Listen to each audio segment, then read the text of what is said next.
Olá pessoal, este é o Cine Trabalho, uma conversa sobre o mundo do trabalho a partir do cinema. Este podcast é realizado pelo TRAB 21, grupo de pesquisa vinculado ao programa de pós-graduação em Direito da Universidade Federal do Rio de Janeiro. Eu sou Rodrigo Carelli, professor coordenador do grupo, e hoje vou conversar com Valdete Severo, professora da URGS e juíza do trabalho no Rio Grande do Sul.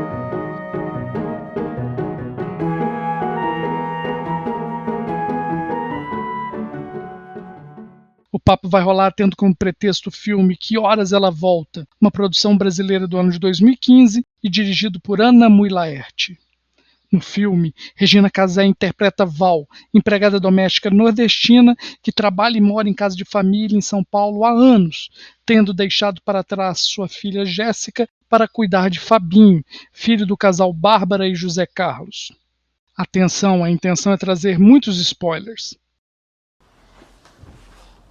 Olha, colchão gostoso. Jéssica, desculpa, meu nome. Colchão bom assim, ninguém dorme aqui. É, quarto de hóspedes. Ah, é onde eu vou ficar então? Você tá doido, perdeu o juízo? Você quer ficar aqui? Pelo amor de Deus, pelo amor de Deus, pelo amor de Deus. A ação do filme começa quando Jéssica resolve ir morar com a mãe, após 13 anos, para prestar vestibular na prestigiosa Faculdade de Arquitetura FAU, coincidentemente a mesma a qual postula Fabinho. Jéssica questiona o tratamento dado a elas pela família, gerando conflito com a mãe e com a dona da casa. Nossa conversa será animada por esse enredo que retrata a sociedade brasileira do século XXI, ainda com traços fortes escravocratas. Oi, Valdete. Prazerzão ter você aqui no Cine Trabalho. Oi, Rodrigo. Para mim é que é um prazer muito grande estar aqui hoje contigo. Ah, legal. E o filme que a gente vai ver é um filme que eu gosto muito e que traz reflexões para o nosso mundo atual, né? Muito interessantes. E por que você escolheu esse filme, hein, Valdete? Escolhi por várias razões, Rodrigo. Escolhi por ser um filme brasileiro, por ser um filme dirigido por uma mulher, por ser um filme cuja protagonista principal é uma mulher racializada, né, uma nordestina que vai trabalhar e morar na casa dos patrões, porque trata do trabalho doméstico, portanto do trabalho de cuidado, que é uma questão que eu tenho me dedicado a estudar ultimamente, e porque os principais personagens são mulheres, porque para mim o filme todo gira muito em torno da relação entre a patroa e a empregada, a mãe e a filha. Então, assim, e são olhares femininos de locais completamente diferentes. Então, acho que isso torna o filme muito especial e muito caro para quem lida com questões do trabalho e com questões de gênero.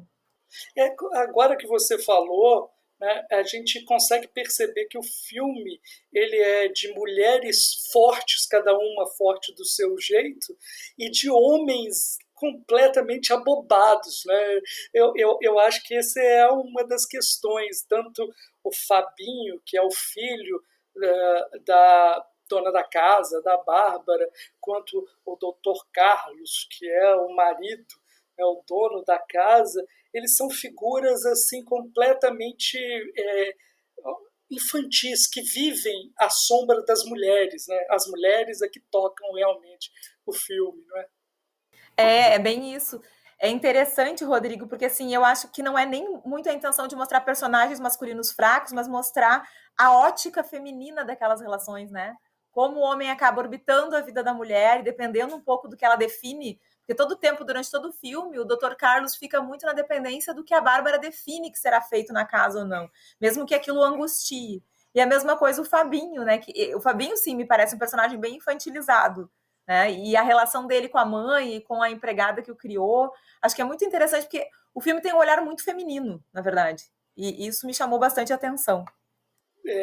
Assim, porque o Dr. Carlos, eu achei que ele fosse infantilizado também, porque ele sempre está com camiseta de banda de rock, mesmo ele sendo um senhor já de verdade. idade. É verdade, é verdade. Com algumas coisas assim. E agora pensando, Rodrigo, talvez o fato dele... Porque tem uma questão também ali no filme que eles abordam de uma forma um tanto superficial, que é o assédio, né, que o Dr. Carlos faz em relação à Jéssica, mas talvez seja isso, né, a criação de um personagem mais infantilizado que acaba se vendo como uma possibilidade para uma menina, porque ele é um cara de meia idade, né, que se enxerga como uma possibilidade para uma menina que é a filha da pessoa que trabalha na casa dele. Quer dizer, talvez seja um pouco disso, né, mostrar um personagem que é um pouco sem noção de tudo que implica, né, as relações sociais que estão ali transitando naquela casa. E até o assédio é um assédio infantilizado. Ele não é um matador. Exato. Ele se apresenta como um homem apaixonado, né? Ele é um homem que pede em casamento. Ele pede ela em casamento. Ele não é em nenhum momento uma ameaça. Ele é um incômodo sexual. Mostra que realmente as empregadas são, no imaginário, na cultura brasileira, a empregada e a filha da empregada são um objeto de desejo, né? Um objeto de conquista, um objeto mesmo. Né? Mas até essa questão do assédio me parece quase inofensivo, digamos assim, né? Mas eu acho, Rodrigo, que isso foi muito feliz da diretora, sabe? Porque ela trata de uma questão que é gravíssima, que é isso, né? De enxergar a empregada ou a filha da empregada como um objeto à disposição. Quer dizer, ele acha que ele pode pedir a guria em casamento. E isso, da perspectiva feminina, é gravíssimo, né? Porque, assim, ele se sente autorizado. E ele não sabe do sentimento dela, ele não se interessa pelo sentimento dela, ele simplesmente se sente autorizado, chega e propõe. Então, só que isso que é super pesado, é super grave, a diretora consegue mostrar de uma forma quase delicada, né? Ela coloca o Dr. Carlos numa posição em que ele tá quase pedindo desculpas pelo gesto dele. Ele pede desculpas. E no final ele pede literalmente, né? E eu achei interessante como ela consegue abordar uma questão tão grave assim, mostrando o drama dos dois lados, porque ele não entende também. Isso que eu achei mais legal, assim, no filme, porque ele também não tá entendendo o que ele tá fazendo com aquela menina. Ele tá achando que ele tem um sentimento genuíno e que ele tem o direito de expor esse sentimento para ela, né? E é por isso que ele se sente constrangido, mas fala, né? Tá lá com ela num lugar diferente e tal, e fala da vontade dele de se casar com ela.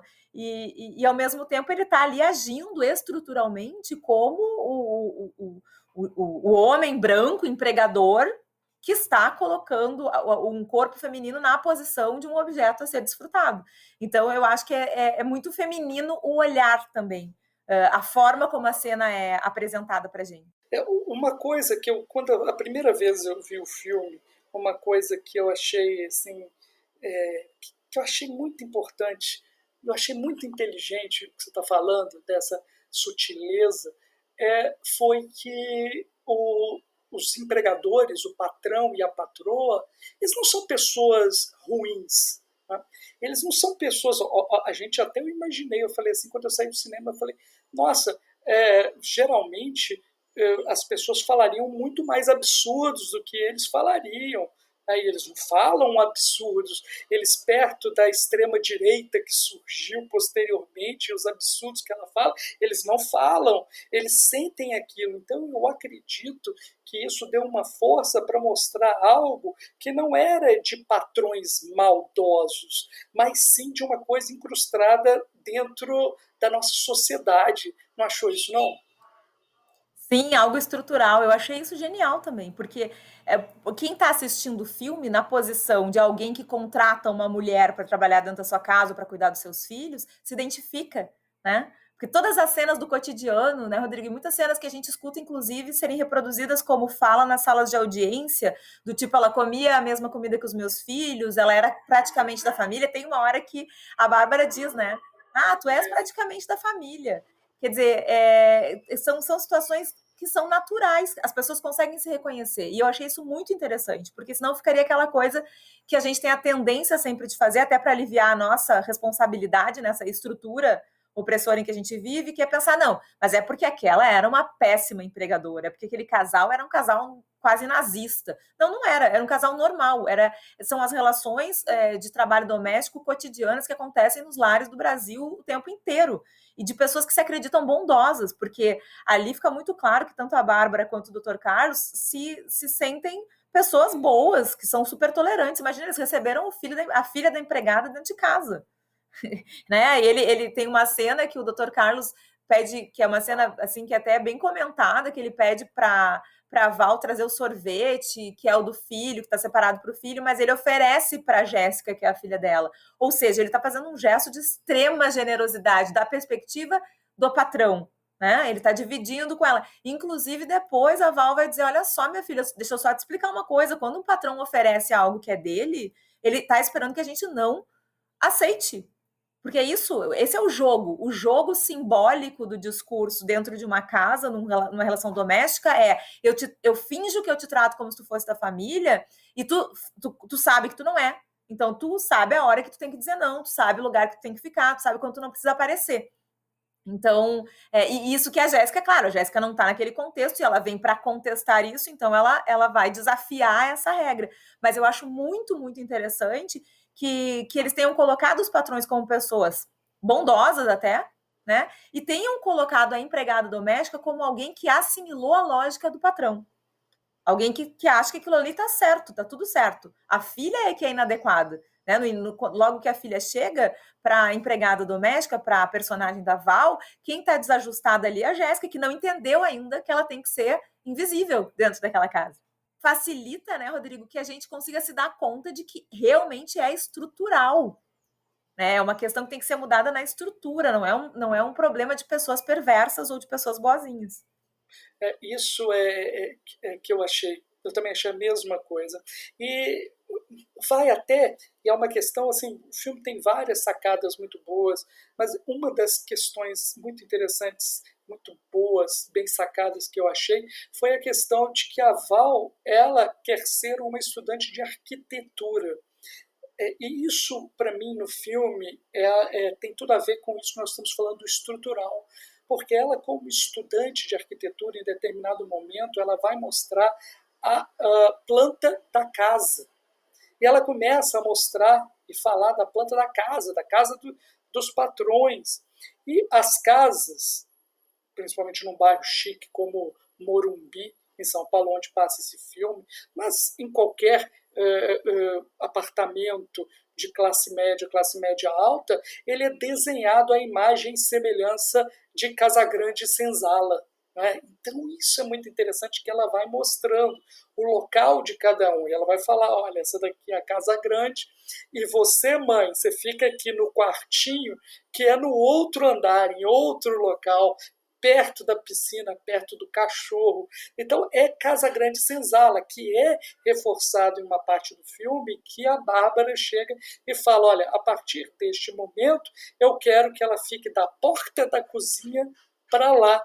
Quem ficava da porta da cozinha para lá? Os escravos, dentro da domesticidade da escravidão. Então isso demonstra essa questão da estrutural, né, da nossa cultura. E eu não acredito que tenha sido por acaso. Quando eu assisti o filme pela primeira vez, eu também fiquei pensando, Rodrigo, muito nisso, porque se tu prestares atenção, o filme todo é filmado da perspectiva do olhar da empregada doméstica. Tem muitas cenas no filme em que aparece a cozinha e a porta para a sala, ou seja, ela olhando do espaço que ela pode ocupar naquela casa, o que acontece lá dentro, aonde ela não pode, na verdade, existir. Lá dentro ela é transparente. Então é muito interessante também, tem várias cenas em que ela vai para a cozinha e reclama, né?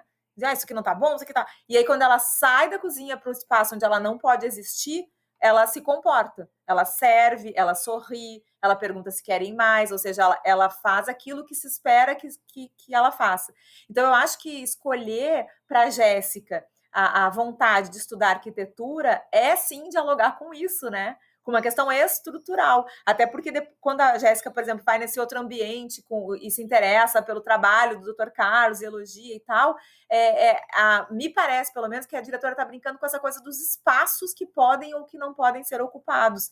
E aí, também, fazendo esse diálogo com o fato de que a gente não abandonou uma lógica escravista. Né? A gente não abandonou, porque existe... E eu lembro, Rodrigo, uma vez quando eu estava procurando apartamento, porque eu ia me mudar, eu fui visitar um apartamento em Porto Alegre, eu não sei como é no Rio de Janeiro, mas Porto Alegre até agora é assim, nos bairros de classe média, não estou falando bairros de classe alta, estou falando média, bem média mesmo.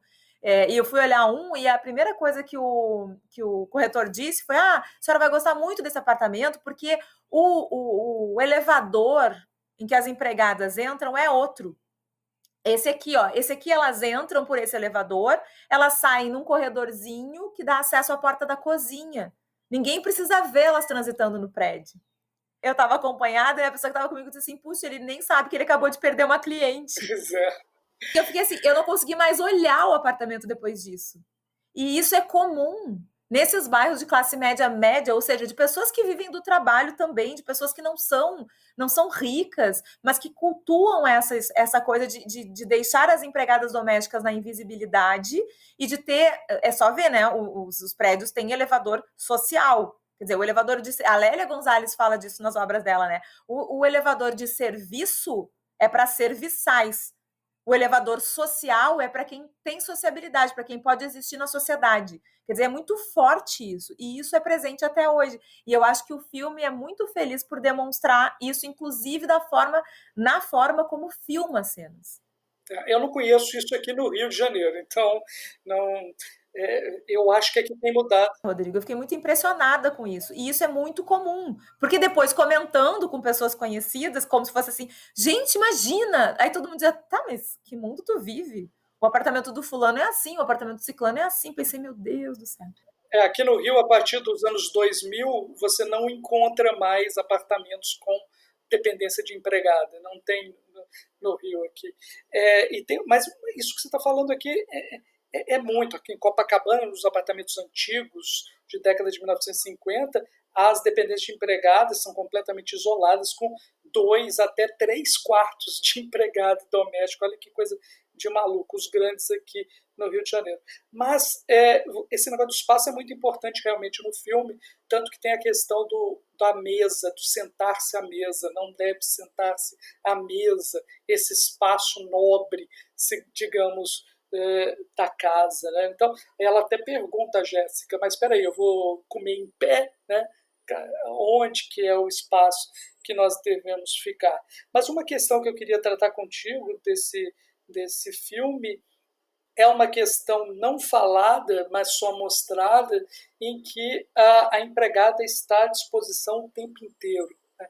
De servir o café da manhã, ou seja, ela tem que estar em pé antes dos patrões, até o jantar, serve o jantar, recolhe o jantar e vai se recolher posteriormente o tempo inteiro, e inclusive trabalhando nas festas, que ela trabalha na festa de aniversário da Bárbara. E isso aqui foi algo, né, que a gente vê acontecer, né, nas casas, e que foi uma das coisas que a própria emenda constitucional, que estendeu direitos às empregadas domésticas, o que aconteceu foi que isso gerou nas pessoas que viviam aqui nisso, que até o Dr. Carlos, em determinada hora, no final da noite, já depois de tudo, ele pede para a Val buscar um copo d'água para ele, né? Então você pensa, essa pessoa que está acostumada, imagino que devia ser umas 10 horas da noite, a pedir um copo d'água para a empregada buscar, o que foi uma lei que veio impor jornada máxima para o trabalho, né? Então, por isso que se fala, olha, uma das coisas que fez derrubar o governo do PT eleito foi justamente a emenda constitucional das domésticas, porque isso agrediu aquela pessoa que culturalmente estava acostumada de manter a pessoa trabalhando o tempo inteiro, não é? E aí tu pensa, Rodrigo, que na verdade nenhuma revolução foi feita em relação a essa lógica de senhor e escravo, porque a Lei Complementar 150, que é aprovada em 2015, autoriza ainda assim jornada de 12 horas, né? E ainda tem aquele artigo que me causa assim, eu fico impressionada como na época em que o Brasil aprova a Convenção 189 e essa lei é discutida e aprovada, que toda a discussão ficou no sentido de vamos acabar com o trabalho doméstico desse jeito. Eu lembro que entrevistavam as empregadas domésticas e elas diziam, não, por favor, para mim está tudo bem, eu não quero mais direitos, eu quero manter meu emprego. Assim, numa lógica que chegava a ser nojenta de abordagem, como se a lei fosse revolucionar a situação do emprego doméstico. Aí, quando a gente olha a lei, tem um artigo lá que diz que a empregada doméstica que acompanha os patrões em viagem não está trabalhando. Ela está viajando, está passeando. Rodrigo, eu tive uma audiência, eu sempre conto, porque foi uma dos últimos tempos que mais impactou, em que a empregadora doméstica disse assim, eu não sei por que ela está reclamando, eu levei ela 2 vezes para Disney, assim, furiosa. E aí eu perguntei, me fazendo, óbvio, né? Eu sabia qual era a situação, mas perguntei, puxa, que legal, vocês foram então de férias para Disney, a senhora levou ela para passear, que legal, que interessante. Ela disse, não, ela estava trabalhando, né? Ela foi cuidar das minhas 2 filhas. Ela ficava no quarto com as minhas meninas. Uma tem tantos anos, outra tem tantos anos. Eu pensei, bom, então, falei, então a senhora não levou ela para Disney. A senhora usou o serviço dela 15 dias, 12 dias, enquanto a senhora estava na Disney. Ela não aproveitou a Disney, ela estava trabalhando, feito escrava, 24 horas por dia, como é o caso da moça, né, da personagem desse filme. Então, assim, essa lei que é tão comemorada como se fosse um grande avanço, não mudou essa realidade. Porque o controle da jornada dentro do ambiente doméstico é muito difícil de ser feito e porque existe uma cultura, que é o que eu acho que eles mostram de uma forma muito legal no filme. É uma cultura que, inclusive, convence a própria empregada doméstica de que ela deve servir 24 horas. É muito difícil. Eu tenho pessoas conhecidas, por exemplo, que têm filhos pequenos e que precisam, às vezes, de uma pessoa que fique ali o tempo todo. Eu tenho, por exemplo, uma colega que tem um filho que tem paralisia cerebral. Ela precisa de 3 pessoas a cada 8 horas com ela dentro de casa. E aí uma dessas meninas precisa morar lá porque é do interior. Ela diz que ela tem muita dificuldade em fazer a moça entender que depois das 8 horas ela não pode trabalhar. Ela tá lá porque ela precisa estar lá, mas ela não pode trabalhar porque passou o horário de trabalho dela. Porque é uma cultura, é uma racionalidade que acaba, inclusive, convencendo as próprias trabalhadoras de que elas precisam estar à disposição. Então, eu acho que o filme mostra isso de uma maneira muito legal e assim, o tensionamento todo que a personagem da Jéssica faz, que vai desconstruindo essa ideia naval, é um tensionamento que, às vezes, a gente tem dificuldade de fazer até entre as pessoas que são mais críticas, né? Ou que trabalham com o mundo do trabalho. E eu sempre lembro, Rodrigo, eu estava uma vez num Conamate, num Congresso Nacional da Magistratura, com várias teses super ousadas, assim, e a gente batalhando por aprovar e tal. E aí uma tese era sobre não aplicar prescrição no curso do contrato, foi super discutida, pá, e convencemos e ganhou, por um pouquinho a tese foi aprovada. Aí a tese seguinte era multar o empregador doméstico que não pagasse rescisão em 10 dias. Pensei, vou tomar um café, né, porque, cara, quem aprovou essa tese anterior não vai se insurgir contra uma tese ridícula. Se tem que pagar em 10 dias, não importa que está na CLT, não está na Lei do Trabalhador Doméstico, né? É uma coisa muito razoável, muito fácil de ser aprovada. Saí, quando eu voltei, quem estava do meu lado disse assim, rejeitaram a tese. Como assim? Eles não, olha em volta, são todas empregadoras domésticas. Então, há uma dificuldade, inclusive, do olhar do Poder Judiciário para isso que é naturalizado e que o filme mostra também. Isso, esse negócio da naturalização, eu só lembro por exemplo, a Justiça do Trabalho, ela não concede dano moral para atraso de salários. Por quê? Porque todo o juiz ele nunca teve um dia de salário atrasado, ele não tem a mínima noção do que um dia ou 10 dias de atraso de salário faz com a vida de uma pessoa. E aí cria uma jurisprudência falando mero atraso de salário, e eu sempre penso, né? Imagina um mero atraso de salário para esse juiz, ou para essa juíza, né? O drama existencial que seria, né? Seria. Então, nem vamos falar, nem vamos adentrar a esse assunto. Mas uma outra coisa interessante que eu acho do filme, que o filme retrata, né, é essa inclusão, e aí eu só diria para você que eu acho que a lei, apesar de não cumprida, ao não realizar a revolução que poderíamos esperar, mas ela é um fato cultural. Ela vem e entra também na cultura dizendo eu não posso fazer isso. Antes, isso era permitido dentro da lei. Então, o que eu acho e o meu problema com essa lei, você tocou em alguns pontos, para mim o ponto maior dela é a exclusão do mundo dos direitos que ela faz. Olha, quem trabalha somente 2 vezes por semana não tem direito algum. Então não tem. Na verdade, não houve. Muita gente falou isso aqui, a isonomia de direitos entre domésticos e trabalhadores. Não houve. Vários direitos são diferenciados na própria Constituição, na própria emenda traz alguns direitos que são excepcionados, e a lei traz a maior das exceções, Quem trabalha 2 vezes não tem direito a nada. Um critério super arbitrário, né, Rodrigo? Um critério que não se justifica, senão para que as pessoas continuem tendo diaristas completamente precarizadas, maioria absoluta de mulheres negras, né? Então, assim, não se justifica por nada. E mais, a gente não avançou em algo que é absolutamente rasteiro, que é reconhecer para quem trabalha em âmbito doméstico o direito ao adicional de insalubridade.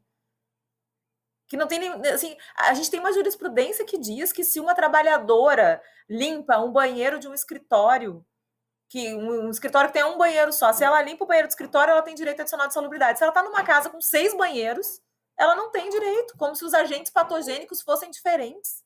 Então, para mim, é muito claro que essa racionalidade escravista se mantém com muita força e é sustentada pelo Poder Judiciário nas decisões que profere, na omissão em avançar e pelo Legislativo. E pelo Legislativo. A lei, ela traz como uma categoria inferior. É uma segunda categoria de trabalhador, né? A gente não pode... A lei, assim, o traz. Né? E para mim, eu já falava desde lá quando vigia a súmula 331 do TST, a terceirização também tem um toque escravocrata muito grande, né? Porque ela começou com aquelas atividades que eram realizadas pelos negros, né? Essas atividades, né, serviçais. Hoje, as plataformas são a mesma coisa, as plataformas digitais são os serviçais, os estafetas e os que carregam as pessoas de lá para cá. Cidadãos de segunda categoria sem direitos. São as mesmas pessoas. Não, mas é isso aí mesmo, Rodrigo. E é interessante quando cada nova estratégia de precarização, porque a terceirização é uma estratégia para precarizar ainda mais, que eu concordo contigo que tem absoluta relação com o escravismo, porque havia os escravos de ganho, e era exatamente isso, né? Eram escravos que eram cedidos para trabalhar em padarias, tipografias, e depois levar o salário de volta para os seus donos. Então, tem uma relação direta, né, com a lógica escravista e atinge sempre a mesma parcela da população. E o que eu ia dizer é que eu estava uma vez num debate sobre isso e uma colega colocou uma questão que é muito interessante. Ela disse, a gente demorou tanto para reagir à terceirização, porque a terceirização só começou a importar para o mundo do direito quando chegou no TI. Essa era a visão dela, né? Não, sim, quando começaram a terceirizar a tecnologia da informação, que é uma área de trabalho em que tem pessoas brancas, isso virou um problema. Mas enquanto era limpeza e conservação feita por mulheres negras, ou vigilância e portaria feita por homens negros, vocês não estavam preocupados com a terceirização. E assim, aquilo para mim foi um choque, porque depois eu comecei a fazer a pesquisa sobre quando começaram as reações das instituições em relação à terceirização, porque eu, o Jorge, a gente briga há muito tempo contra esse fenômeno. Mas, assim, não havia realmente uma mobilização pública. E é verdade, essa mobilização pública começa mais adiante. Então, tem muito a ver com o que tu disseste. Enquanto são as pessoas invisíveis que estão realizando o trabalho, parece que isso não comove. Não, a súmula 331, ela exemplifica, ela fala do serviço de limpeza na súmula, tirado de onde? Do nada. Né? Então, tem muito a ver com isso. Uma das questões que também traz o filme é a questão de uma frase trazida por uma frase da Bárbara, que é o país está mudando mesmo. Que era justamente esse pessoal que é de segunda categoria que estava chegando aos espaços que eram reservados para os brancos, ou seja, a FAU, a Faculdade de Arquitetura. Né? Então, é aquela mudança ocorrida nos últimos tempos de que os pobres começaram a ir à universidade e a aeroportos. Veja que a questão do aeroporto é muito forte, né? Que no final a Jéssica chega de avião do Nordeste e lá no final a Val fala que é para trazer o neto dela e que ele vai vir de avião. Então são espaços que caracterizam uma maior democratização dos espaços dentro da sociedade, esse acesso. E a Bárbara fala meio assim, né, o país está mudando mesmo, meio a contragosto. Não acha isso? É isso aí, não, acho sim, acho que a diretora brinca com isso, né, durante todo o filme, porque é tanto o fato da menina vir de avião, quanto o espaço da casa que é ocupado. Então, tem aquela questão da piscina, né? Que desde o início a Val avisa a Jéssica, olha, não entra na piscina. Se eles te convidarem, tu diz que tu não tem maiô, porque não é pra gente entrar. E aí os meninos acabam empurrando ela na piscina, ela brinca e tal, e aí depois a Bárbara diz, eu vi um rato na piscina, que é para dar um jeito de tirarem a água, porque ela não quer entrar numa água, veja, de novo espaço, né? Ela não quer entrar na mesma água em que a filha da empregada tomou o banho. Então, e isso é muito forte, isso é muito violento. E isso é algo feito por uma personagem boazinha, né? Uma personagem que trata a empregada bem, entre aspas, todo o tempo, né? Ela nunca é grosseira, a gente não consegue ver ela ser, assim, claramente agressiva. Mas essa é uma cena e uma fala de absoluta violência, né? Imagina, o corpo dela não pode habitar a mesma água em que o corpo da filha da empregada esteve. Então, acho que sim, que tem, e acho que isso, o filme mostra muito bem que a visibilidade, porque a menina chega para romper, né? Tá muito claro o espaço da Val e dos patrões. Ela fica na cozinha e no quartinho de empregada, e eles mostram o quartinho com o ventilador ligado, né? E aí os quartos, o quarto de hóspede, a casa, tudo é muito amplo, é muito arejado. E o quartinho da empregada é aquela coisa opressora, aquela coisa pequenininha. Aí a menina vem para romper com isso. Então ela começa a invadir espaços, né? Onde ela não poderia estar, porque o corpo dela não pode ser visível. E eu acho que isso é muito forte, Rodrigo, do que a gente está vivendo, inclusive dessa reação que a gente tem tido no Brasil de violência, né? Eu não posso deixar de mencionar o que aconteceu recentemente na minha cidade, em Porto Alegre, que é algo assim que me causou muita dor por várias questões, né? Pelo fato em si, pela forma como as pessoas lidam com esse fato, né? Pela naturalização de uma barbárie absurda como essa. Você está falando a morte no supermercado, não é? Isso, do João Alberto, por espancamento, exatamente. E acho que isso é um pouco efeito, o que não é ruim em termos históricos, né? Em termos históricos significa que a gente movimentou alguma coisa que está incomodando as pessoas, mas me parece que é um pouco efeito disso, sabe? Os corpos se tornaram visíveis, acessíveis, e esse negócio da menina querer fazer a FAO, assim, os corpos pobres e negros estão nas universidades. E isso é um problema, né? Tanto que tem uma cena, Rodrigo, não sei se tu lembra, que a Bárbara chama a Val e diz, olha só, essa faculdade é muito difícil, eu só tô te dizendo isso para tu não criar expectativa. E no fim o filho dela não entra, mas a filha da empregada entra, e isso causa um incômodo que é traduzido nos olhares. Tipo, as pessoas não chegam a falar, meu Deus, como pode a filha da empregada entrar e o meu filho não? Mas fica muito claro na tensão das cenas que ela vai ocupar um lugar que não é dela, que é o lugar do Fabinho. Então, assim, eu acho bem interessante porque acho que é uma das questões que a gente precisa discutir muito, inclusive quando a gente discute relações de trabalho, né? A nossa dificuldade, e aí eu estou incluindo, né, todo mundo que tem uma situação de mínimo privilégio, a nossa dificuldade em lidar com essa mudança, né, como a personagem ele aponta, com a possibilidade realmente dos espaços serem de todas as pessoas e não apenas de uma classe definida e minoritária, inclusive. Mas isso tem muito a questão dela ter passado no vestibular, na FAO, ou seja, ocupado esse espaço, ela causa uma transformação, inclusive na Val, porque é quando a Val entra na piscina. Ela liga para a filha, Jéssica, e fala, sabe onde eu estou? Estou dentro da piscina. Ou seja, nesse momento ela se reconhece como uma igual. É o primeiro momento. Isso, é a primeira vez no filme que ela rompe o espaço.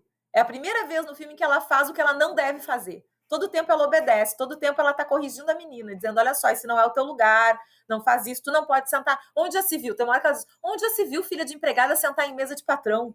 Não pode, pronto. Aí ali naquela hora da cena da piscina, ela rompe, ela transgride, né? Isso é legal também, essa transgressão que o filme mostra, por parte dessa personagem cuja subjetividade já parecia completamente cooptada, né? É muito interessante porque me parece que assim, o recado é mais ou menos, olha, tem jeito. Se a gente começa a problematizar essas questões, as pessoas que estão imersas nessa realidade vão começar a se dar conta e vão começar a transgredir também, e aí que as mudanças acontecem, né? Sim, porque o que eu acho interessante, tudo a ver com isso, o Fabinho chega e fala uma hora para Val, fala assim, qual que é o problema? Ela pergunta a Val, qual que é o problema da Jéssica? E ele fala, o problema é que ela é segura demais de si. Ou seja, ela aí... perguntada para a Jéssica se ela se acha melhor do que os outros, ela fala, não, eu só não me acho pior. Ela responde isso. Então, o que, que acontece? A ideia toda é da igualdade, que é esse momento do espaço, local, a possibilidade de serem e se reconhecerem como iguais. Ela falou, só não me acho pior. É isso aí. E eu acho que essa é a questão central para a discussão de quem lida, por exemplo, com relação entre capital e trabalho, né? Porque a igualdade é a grande promessa da modernidade, necessariamente descumprida. É a grande chave, me parece, para compreender todos os nossos problemas de esquizofrenia social, né, e individual que decorrem desse modelo de sociedade que a gente vive. Porque a gente vive numa sociedade em que a promessa fundante é a igualdade. Mas é uma sociedade cuja fundação também, a estrutura, é fazer das pessoas seres desiguais, marcá-los com raça, marcá-los com diferença de gênero, marcá-los nos espaços e não deixar que todos tenham acesso às mesmas coisas. Então, é por isso que é esquizofrênico, né? Porque promete uma coisa e entrega o contrário. E as pessoas precisam lidar com isso, sobreviver psiquicamente, inclusive, a isso, o tempo inteiro. Né? Então, quando, por exemplo, a empregada doméstica assume o olhar do patrão e passa a reproduzir, a dizer, não, meu lugar é aqui, eu não posso aceitar, eu não posso fazer, ela está tentando sobreviver dentro desse espaço que é. Eu sei que eu estou numa sociedade que promete uma coisa, mas eu tenho a noção da realidade, de que essa igualdade nunca vai existir. E é isso, né, Rodrigo? Essa igualdade não tem como existir nesse modelo de sociedade. E aí para nós, isso me parece muito caro e muito complicado também de lidar, e precisa de muita elaboração, porque a gente tem uma tendência muito grande, quem é mais crítico e trabalha com o direito, e enfim, com o mundo do trabalho, tem uma tendência muito grande a romantizar um pouco essa questão da igualdade, né? E aí se constrói toda uma ideia de igualdade substancial, e acesso, e coibir discriminação, que é tudo muito positivo, desde que a gente reconheça essa esquizofrenia do sistema, ou seja, desde que a gente reconheça que serão sempre medidas paliativas, que a gente não vai conseguir ter condição de acesso e igualdade para todo mundo, simplesmente porque o sistema se estrutura de forma a não permitir que isso aconteça. Ainda mais em um país colonial, com uma ordem colonial, como a gente ainda tem. E falando nisso, em ordem colonial, uma questão muito sutil, ou talvez nem tão sutil assim no filme, mas que não é tão expressa assim, é na hora que aparece de onde vem o dinheiro. Eles são ricos por quê? Não sei se você se lembra, mas em determinado momento o Dr. Carlos ele fala que todo mundo acha, porque ele não trabalha, né? E já a Bárbara trabalha. Aí perguntam para ele, mas por que o dinheiro da doutora é da Bárbara? Ele fala, não, todo mundo acha que o dinheiro é da Bárbara, mas o dinheiro foi eu herdei do meu pai. O meu pai trabalhou muito, me deixou dinheiro, e aqui, então todo mundo está por minha conta. Ele fala uma frase assim, todo mundo dança, mas sou eu que ponho a música. Então ele fala nessa posição de que quem é o dono do dinheiro, quem banca essa casa, sou eu. Mas ele fala isso, né, no sentido de que ele que é o bonzão, mas o dinheiro é herdado. Ou seja, essa meritocracia que ele fala é uma meritocracia herdada da herança, que é reforçada em outro momento do filme, que quando as empregadas estão limpando a prataria. E a própria Bárbara fala, essa prataria é da minha bisavó.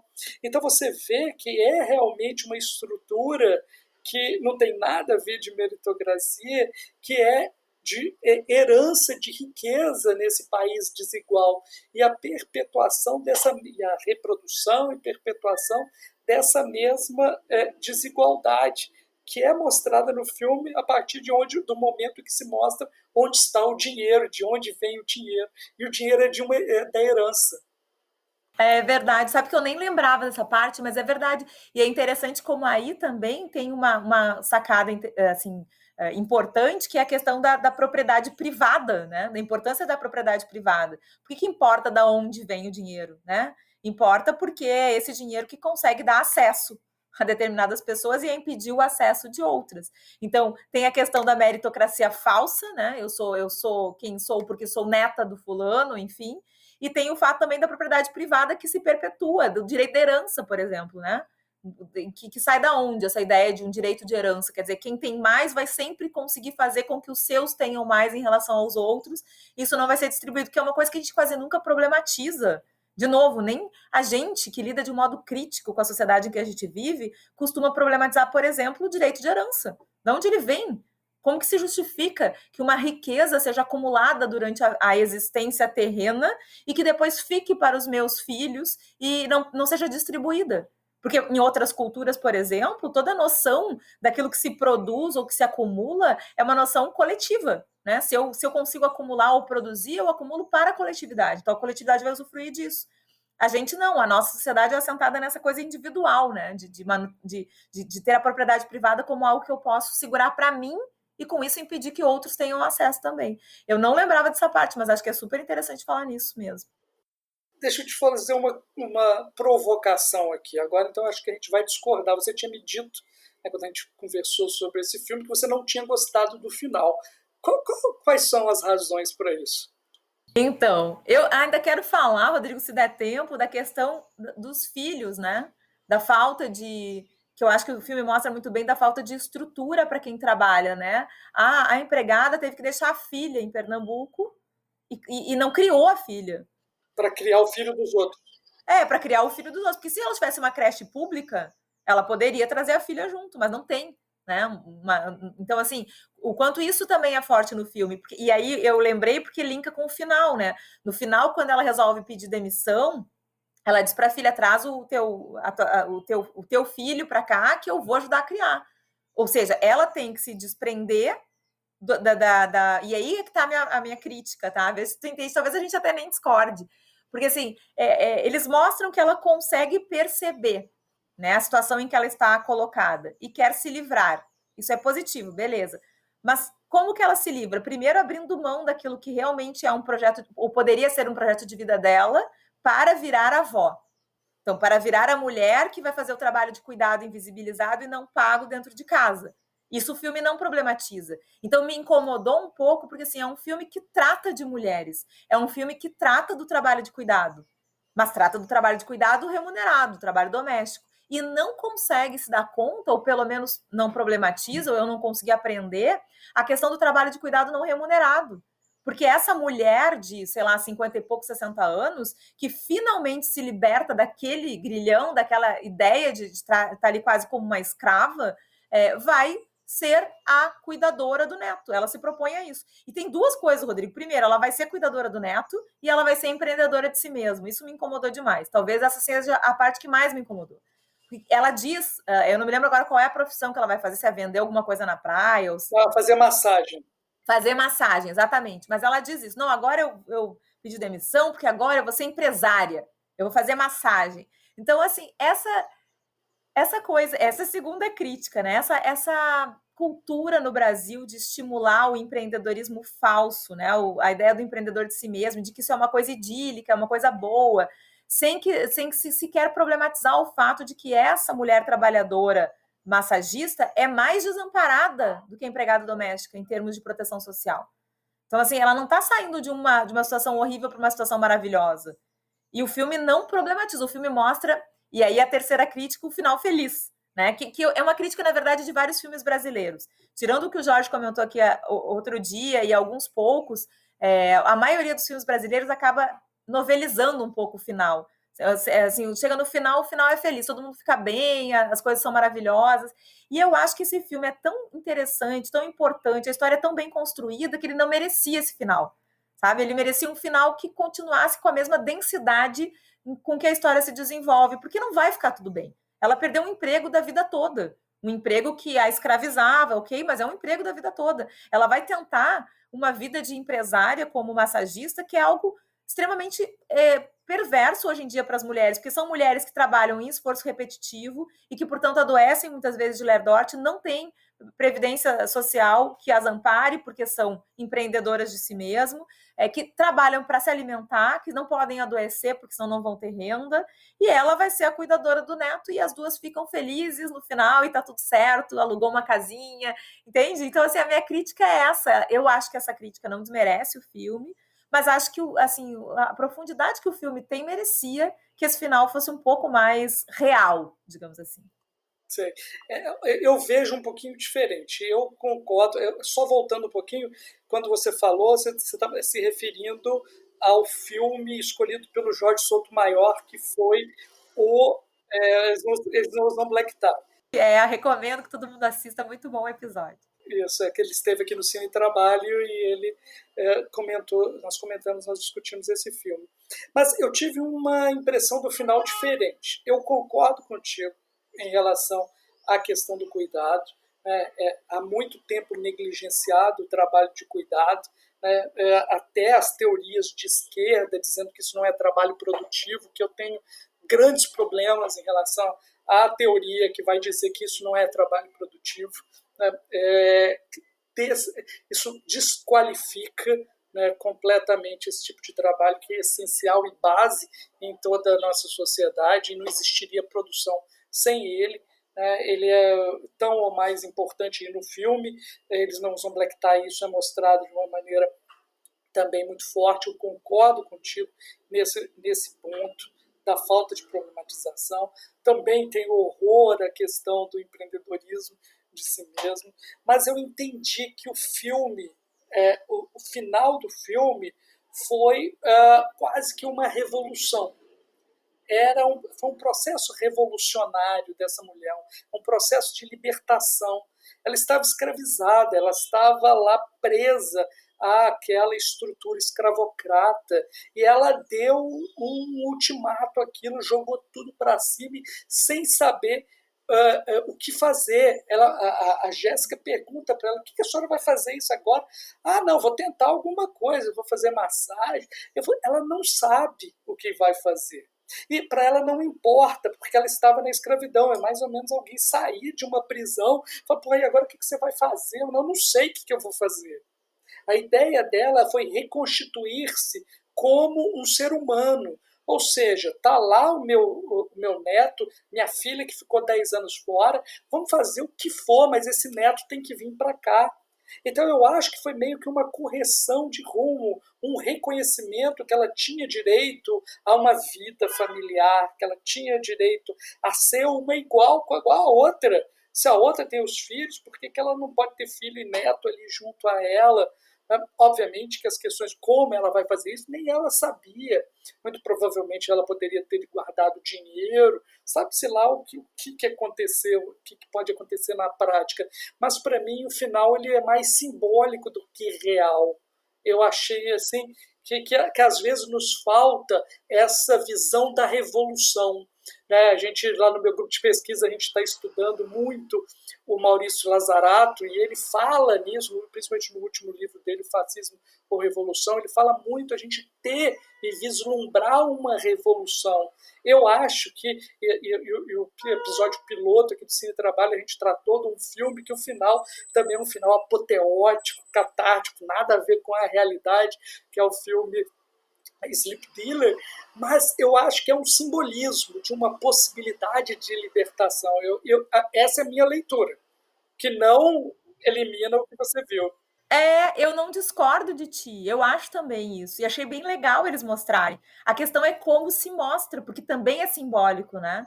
Então, assim, é super importante mostrar essa catarse, porque é uma catarse, né? Ela entra na piscina, ela resolve de uma hora para outra, tipo, ela consegue finalmente, caiu a ficha, ela consegue entender que ela pode sair daquela situação. E eu concordo contigo que isso é revolucionário e importante de ser mostrado. O meu problema é com o simbolismo que a partir daí se cria no filme, que talvez seja assim, muito, não sei, exigente, ou um problema de quem está muito dentro do mundo do trabalho também, né? Porque a gente, por exemplo, eu assistindo o filme pensei, como assim pedir demissão? Cara, ela não tem que pedir demissão, ela tem 1000 motivos para uma rescisão indireta. Claro que isso é muito de quem trabalha com o direito do trabalho, mas me incomodou realmente o fato de mostrarem qual é a solução para quem faz a revolução, entende? A revolução, beleza, o filme podia ter parado aí. Essa foi minha angústia. Se o filme parasse nesse momento em que ela diz, não sei o que eu vou fazer, beleza. Não, o filme vai adiante, ele mostra ela na nova casa, feliz, faceira, dizendo que vai fazer massagem, e a filha dela lá lavando louça, e dizendo, tu vai cuidar do meu filho então, mãe, e chama ela de mãe, né, que não chamava antes, chamava pelo nome.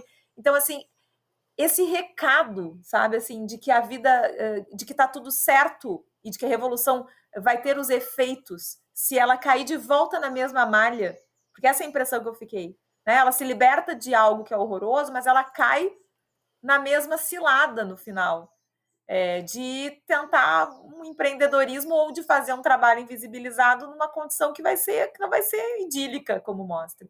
Mas eu concordo contigo que o fato dela conseguir se livrar o recado é esse, né? É possível que a conscientização, né? É possível que colocar o problema em pauta, que é o que a menina faz o tempo todo, a filha, né? Ela coloca em pauta. Por que não? Por que não entra aqui? Por que não usa a piscina? Ela fica colocando que esse tensionamento gera mudança. Eu acho que isso é o mais legal que o filme mostra. E a mudança que ela faz é essa, é sair do trabalho. Mas aí um momento depois eu acho que não precisava, sabe? Se tivesse cortado ali, o filme ia ser melhor. Entendi, mas eu acho eu me demito muito forte. Até eu odeio quando fala pedir demissão. Ela fala pedir demissão, mas logo depois ela corrige. Ela corrige. Eu me demito. Eu acho isso aí. Me demito. Isso é ótimo, é verdade. Deixa eu te falar então, Valdete, qual que é a cena mais marcante para você do filme? Pois então, a cena que eu mais gostei, na verdade, foi aquela da menina dizendo para ela que não se acha melhor que ninguém, que se acha igual a todo mundo. Porque eu achei muito legal a forma como a cena foi construída. Ela tá deitada, né, assim, no chão, do lado da cama da empregada, naquele quarto que dá na gente uma sensação de sufocamento durante o filme, e ela tá dizendo assim, a chave da nossa conversa aqui, né, Rodrigo, que para mim é a chave da compreensão do mundo que a gente vive, tipo, então tá, eu não quero ser melhor que ninguém, mas dá para ser igual? Não dá, na nossa sociedade não dá, e o filme mostra isso muito bem. Então eu acho que aquela cena é muito significativa, assim, do que o filme vem mostrar pra gente. Muito legal. Cara, foi ótimo, Valdete, brigadão por você ter vindo aqui no Cine Trabalho. Eu que agradeço. Eu assisti quando tu colocaste o primeiro episódio nos grupos e tal, eu já assisti, achei o máximo, porque eu acho esse diálogo do cinema com o trabalho, assim, fora de série, muito legal mesmo. Tenho feito isso, né, com as turmas, quando eu consigo trabalhar filmes e tal. E aí, quando tu fizeste convite, eu pensei, mas é claro, não tem nenhuma dúvida de que eu vou aceitar. Então, Rodrigo, obrigada mesmo. Eu tenho certeza que já é um sucesso esse programa, mas espero que tu continue fazendo vários episódios, porque eu vou acompanhar todos eles. Obrigadão, valeu.